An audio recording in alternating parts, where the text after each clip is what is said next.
उद्याचा दिवस प्रत्येक रामभक्तासाठी महत्त्वाचा दिवस आहे, कारण गेली अनेक वर्ष तंबूत असलेले श्रीराम अखेर उद्या मंदिरात विराजमान होणार आहेत। या सोहळ्यासाठी उत्तर प्रदेशचे राज्यप्रमुख जय भगवान गोयल अयोध्येत दाखल झाले। यावेळी त्यांनी 1992च्या कारसेवेच्या आठवणी ताज्या केल्या। यावेळी त्यांनी बाळासाहेबांची आठवण काढली, तर राम मंदिर न्यासाचं निमंत्रण न स्वीकारणाऱ्या उद्धव ठाकरेंवरही त्यांनी निशाणा साधलाय। पाहूयात। माझ्यासोबत एक अशी व्यक्ती आहे ज्यांच्यावर स्वर्गीय बाळासाहेब ठाकरेंचा स्नेह होता। जय भगवान साहब, आप उस समय थे तब बाला साहब आपको आदेश देते थे, आप उस आदेश का पालन करते थे।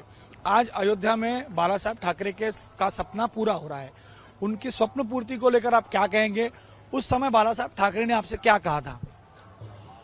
मैं 1986 से बाला साहब ठाकरे से जुड़ा था और जब से जुड़ा हूं मैं एक सच्चा शिव सैनिक के रूप में मैंने काम किया है। जब 90 में मुलायम सिंह के लोगों ने हमारे निहत्थे कार सेवकों को गोलियां चलाई, गोलियों से भून करके उनके शवों को पत्थरों से सरयू में डाला था। ये सरयू का जल लाल हो गया था, ये सरयू का जल लाल हो गया था। वो दृश्य हमने अपनी आंखों से देखा था और हमने उस वक्त प्रभु राम के चरणों में प्रार्थना की थी कि प्रभु राम, जब कभी दोबारे मौका आए ऐसा आशीर्वाद दो, इस बाबरी नुमा ढांचे को तोड़ करके जाएं। 6 दिसंबर 1992 आते आते बाला साहब ठाकरे ने 16 मार्च 1992 को मेरे को पूरे उत्तर भारत का शिवसेना अध्यक्ष घोषित कर दिया। और जब उत्तर भारत शिवसेना अध्यक्ष घोषित हुआ तो यहाँ उसी थोड़े दिनों के बाद 6 दिसंबर डिक्लेयर होगी। तो हमने सारे उत्तर भारत प्रदेश प्रमुखों की मीटिंग बुलाई दिल्ली में। 2 दिन का हमारा अधिवेशन हुआ। उसके बाद हमने सबने अपना भाव बाला साहब ठाकरे को 2 दिसंबर को लिख के भेजा कि हम सबकी बैठक हुई है, हम सबका ये भाव है, सब कार सेवा पर जाएं और इस बार ढांचे को तोड़ के आए और बाकी जैसा आपका आदेश होगा वैसा हम करेंगे।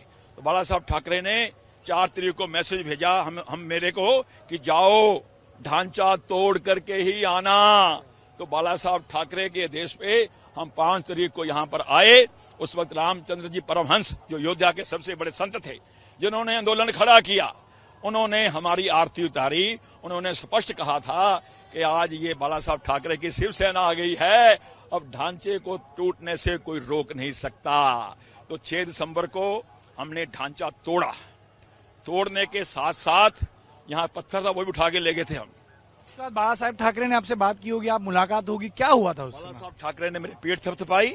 जब बाला साहब ठाकरे से मीडिया के लोगों ने पूछा कि तुम्हारा उत्तर भारत का अध्यक्ष जय भगवान गोयल कह रहा ढांचा मैंने तोड़ा है, आपका क्या? उन्होंने कहा जो जय भगवान गोयल कह रहा है वो सही कह रहा है।